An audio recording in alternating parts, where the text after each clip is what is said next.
Hello hello नमस्कार जय हिंद प्यारे दोस्तों प्यारे साथियों, कैसे हैं आप सभी लोग। उम्मीद करता हूँ सभी लोग स्वस्थ होंगे, मस्त होंगे और अपनी पढ़ाई को शुरू कर चुके होंगे, क्योंकि क्लास 12th का आगाज हो चुका है। और आज से हम लोगों की क्लास 12th की पहली क्लास है, जिसमें आज हम लोग पढ़ेंगे संबंध एवं फलन, यानी कि रिलेशन एंड फंक्शन, इसका लेक्चर 1। तो लेक्चर 1 को शुरू करने से पहले थोड़ी प्यार भरी बातें कर लें, जो कि सबसे पहली बात है कि क्लास 12th आज से स्टार्ट हुई है। आज से एक प्रण बना लेना कि बैकलॉग नाम की कोई चीज़ होती नहीं है। सच बता रहा हूँ, ये प्रण बना लेना, बैकलॉग नाम की कोई चीज़ नहीं होती। बैकलॉग मत होने देना। आप किसी भी सब्जेक्ट का बैकलॉग मत होने देना। हिंदी इंग्लिश ठीक है कर लेना, but physics chemistry maths backlog मत होने देना, क्योंकि ये 3 सब्जेक्ट एक ऐसे सब्जेक्ट होते हैं जिनको आप एग्जाम के 2-3 महीने पहले नहीं पढ़ सकते हो। एग्जाम के 2-3 महीने पहले इनका केवल और केवल रिवीजन हो सकता है। तो प्लीज़ आप लोग अभी से अपनी क्लास 12th की स्टार्टिंग करें, क्योंकि अगर आप लोग 2-3 महीने पढ़ के करेंगे, लास्ट के टाइम पर अगर आप लोग तैयारी करेंगे, तो फिर भाई 90-95 ना बनने वाली हैं, ये ध्यान रखना। अगर आप लोगों ने 90-95 वाला वो अपना सपना सोचा है, तो वो अभी से पूरा होगा। आप ये सोचोगे मैं अक्टूबर नवंबर में शुरू करूंगा पढ़ना, तो वो तब से नहीं हो पाएगा। तब से आप फिर वही 60-65 वाले ही रहोगे। मैं बता दे रहा, आपको पहले खुल के बता रहा, बिल्कुल 60-65 वाले ही रहोगे अगर आपने अक्टूबर नवंबर से शुरू करा पढ़ना। और मैथ एक ऐसा सब्जेक्ट है जिसको आपको रोज प्रैक्टिस करनी पड़ेगी, रोज। मैं ये नहीं कह रहा कि आप पूरी पूरी एक्सरसाइज का रिवीजन करो, पूरी पूरी एक्सरसाइज नहीं। 5-10 question, max to max 15 question daily अपने लगाओ, या जितने मैं क्लास में लगवा रहा हूँ उतने का डेली रिवीजन कर लो बस। क्योंकि अभी देखो, अभी तो स्टार्टिंग है, अभी तो आपको ऐसा लगेगा चैप्टर बहुत सरल है, लेकिन जैसे ही आप दूसरी बुक पर पहुंचोगे ना, आपका होश उड़ जाएगा। समाकलन, समाकलन के अनुप्रयोग, तो उसके लिए आपको अभी से तैयारी करनी पड़ेगी। तो इतनी बातें ध्यान रखना। और फिजिक्स केमिस्ट्री में भी बैकलॉग मत होने देना। फिजिक्स केमिस्ट्री मैथ्स, इन तीनों में भूल जाना कि बैकलॉग नाम की कोई चीज़ होती भी है। हिंदी इंग्लिश हाँ हो सकता है, आप ठीक है एग्जाम से 3 महीने पहले पढ़ो, कोई दिक्कत नहीं, उसमें कोई दिक्कत नहीं है। हिंदी इंग्लिश आप एग्जाम से 3 महीने 4 महीने पहले भी आराम से पढ़ो, कोई टेंशन नहीं है उसमें। बट फिजिक्स केमिस्ट्री मैथ्स, इसको पढ़ना अभी से ही। तो चलिए फिर, आज अपना पहला लेक्चर था, तो इस वजह से थोड़ा चश्मा वश्मा लगा लिया। तो कमेंट में बता देना कैसा लोग है। तो चलिए फिर स्टार्ट करते हैं अपने लेक्चर 1 को। तो सबसे पहले संबंध एवं फलन में हम लोग कार्तीय गुणन पढ़ते हैं कि कार्तीय गुणन क्या होता है। कार्तीय गुणन,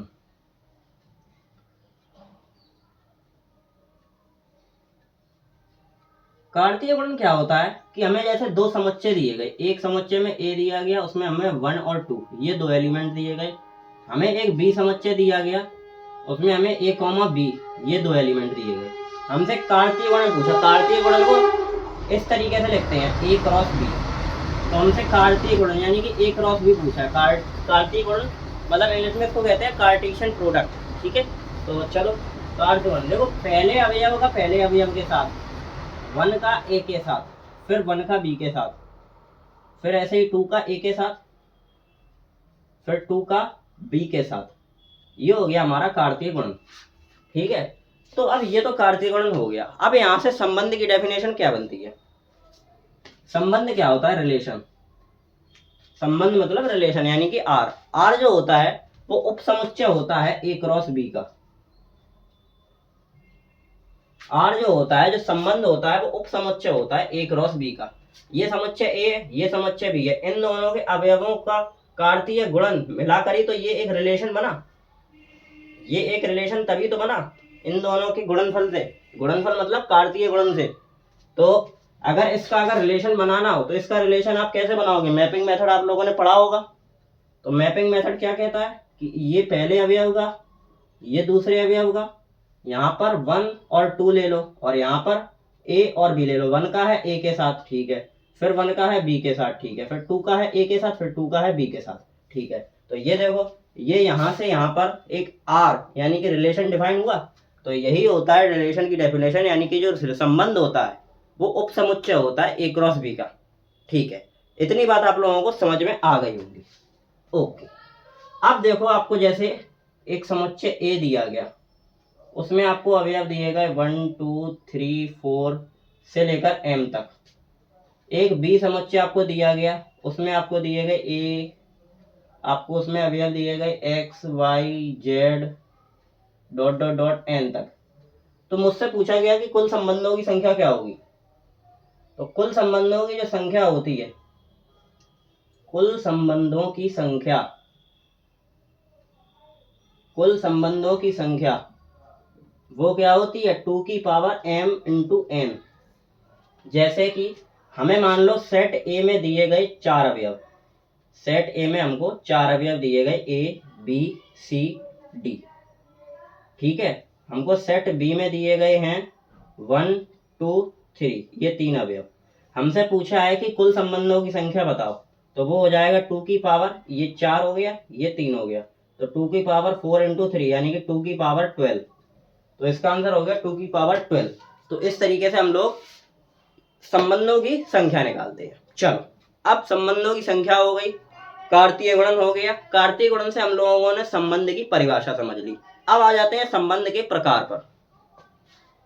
संबंध के प्रकार, संबंध के प्रकार क्या होता है, संबंध के आपको मेनली प्रकार कितने पढ़ने हैं? संबंध के मेनली आपको 3 प्रकार पढ़ने हैं। इसमें पहला है स्वतुल्य संबंध, स्वतुल्य संबंध। दूसरा है आपका सममित संबंध, सममित संबंध। और तीसरा है आपका संक्रामक संबंध, संक्रामक संबंध।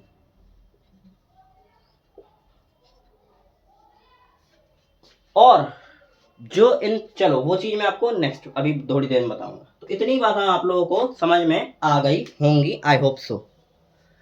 तो कार्तीय गुणन आप लोगों ने पढ़ लिया, आप लोगों ने कुल संबंधों की संख्या पता कर ली, आप लोगों ने संबंध के प्रकार समझ लिए, ठीक है।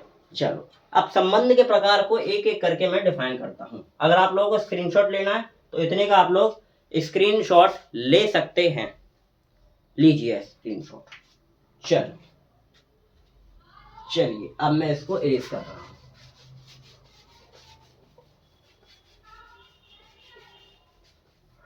अब देखो, संबंध में पहला है स्वतुल्य। स्वतुल्य कहता है भाई मैं हूं बेवफा, मेरे को खुद से मतलब है। खुद से मतलब का मतलब, जो स्वतुल्य संबंध होता है उसका खुद से रिलेशन होता है, यानी कि A comma A belongs to R, यही स्वतुल्य संबंध होता है। जैसे आपको कोई संबंध अगर दिया गया 1,1 2,2 3,3, इस तरीके से संबंध दिया गया, आपसे पूछा कि कौन सा संबंध है, तो देखो ये A comma A B comma B C comma C, तो ये स्वतुल्य संबंध हो जाएगा। क्योंकि देखो इसमें खुद का खुद से ही रिलेशन है, एक एक खुद का खुद से ही, दो दो खुद का खुद से ही, तीन तीन खुद का खुद से ही, तो ये हो जाएगा हमारा स्वतुल्य, ठीक है। अब आ जाओ सम्मित पर। सम्मित कहता है भाई अगर ए कॉमा बी किसी अगर रिलेशन में हैं तो बी कॉमा ए भी रिलेशन में होने चाहिए, बी कॉमा ए भी रिलेशन में होने चाहिए। जैसे कि एग्जांपल, आपको कोई आर समुच्चय दिया गया, उसमें आपसे कहा गया कि 1 2 है, 1 2 है और 2 1 है, 3 2 3 5 है, 5 3 है, इस तरीके से है। तो देखो ये 1 और 2 यानी कि ए कॉमा बी, तो ये क्या है बी कॉमा ए, ये 3,5 तो ये ए कॉमा बी, तो ये क्या है बी कॉमा ए, तो ये हमारा हो जाएगा सम्मित संबंध, ठीक है। अब आ जाओ संक्रामक की बात कर लेते हैं। संक्रामक हमसे कहता है कि भाई मैं थोड़ा टेढ़ा हूं, मैंने कहा बना रहने दो टेढ़े हो। संक्रामक, संक्रामक ये कहता है कि अगर ए कॉमा बी रिलेशन में हैं और अगर बी कॉमा सी भी रिलेशन में हैं तो ए कॉमा सी भी रिलेशन में होने चाहिए। इसने क्या क्या, इसने कहा कि अगर A comma B belongs to R और B comma C belongs to R तो A comma C belongs to R, ये भी होना चाहिए। तो चलो देखते हैं, जैसे कि एन एग्जाम्पल से आपको समझाता हूँ। जैसे कि 1,2 है, 2,3 है और 1,3 है। अगर इस तरीके से दिया गया, देखो ये ए कॉमा बी तो ये बी कॉमा सी, तो ये क्या हो गया ए और ये सी, तो ये हो जाएगा हमारा संक्रामक संबंध। तो इतनी आपकी संबंधों के प्रकारों की बात हो गई। अच्छा, अगर कोई आपको संबंध ऐसा दिया जाए जो स्वतुल्य, सम्मित और संक्रामक तीनों को अगर सेटिस्फाई कर रहा है, तो उस संबंध को हम लोग कहते हैं तुल्यता संबंध। उस संबंध को हम लोग क्या कहते हैं? उस संबंध को हम लोग कहते हैं तुल्यता संबंध। तुल्यता संबंध जो इन तीनों को डिफाइन करे। जैसे कि एक एग्जांपल से अगर मैं आपको बताऊं, तो जैसे कि आपको दिया गया 1,1, 2,3, 3,2 और A, B, B, C और 2,2 इस तरीके से आपको दिया गया। तो ये देखो, ये स्वतुल्य हो गया, ये भी स्वतुल्य हो गया, ठीक है। अब यहाँ पे देखो, ये है A, B और ये है B, C, ठीक है। तो अब अगर ये A, B हो गया तो ये B, A हो गया, ठीक है। तो यानी कि स्वतुल्य भी हो गया ये, और ये सम्मित भी हो गया। अब संक्रामक में देखो, संक्रामक के लिए ये क्या है? A, ये क्या है? B, ठीक है। तो ये क्या हो गया? ये हो गया B, और ये क्या हो जाएगा? ये हो जाएगा A। तो संक्रामक यहाँ वेरीफाई नहीं हो रहा, तो ये संबंध तुल्यता संबंध नहीं होगा। इस तरीके से भी कभी कभार क्वेश्चन आ जाते हैं कि आपको लगेगा कि वो तुल्यता है, लेकिन वो तुल्यता होगा नहीं। आप लोगों ने सोचा होगा ये A, B, ये B, C, तो ये A, C हो जाएगा, लेकिन ये ऐसा नहीं होगा। ये आपका स्वतुल्य हो गया, ये भी स्वतुल्य हो गया, ये A, B और ये B, A, तो ये सम्मित हो गया। तो यहाँ संक्रामक नहीं लगेगा। अगर संक्रामक नहीं लगेगा तो वो तुल्यता भी नहीं होगा। तुल्यता तभी होगा जब वो स्वतुल्य, संक्रामक और सम्मित तीनों को वेरीफाई करता है, तब वो आपका तुल्यता संबंध होगा। तो संबंध तक हम लोगों की बात हो गई है। अब हम लोग इसके जो क्वेश्चंस हैं वो कल करेंगे।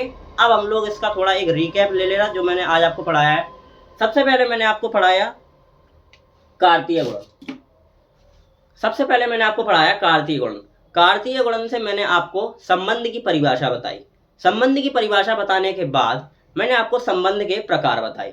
संबंध के प्रकार में पहला प्रकार जो बताया वो बताया स्वतुल्य, दूसरा बताया सममित, तीसरा बताया संक्रामक। स्वतुल्य क्या होता है? बेवफा, जो खुद से ही रिलेशन रखता है। सम्मित क्या होता है? एक दूसरे से, यानी कि मैं अगर तेरे से व्यवहार रख रहा हूँ तो तुम मेरे से व्यवहार रखेगा, ठीक है।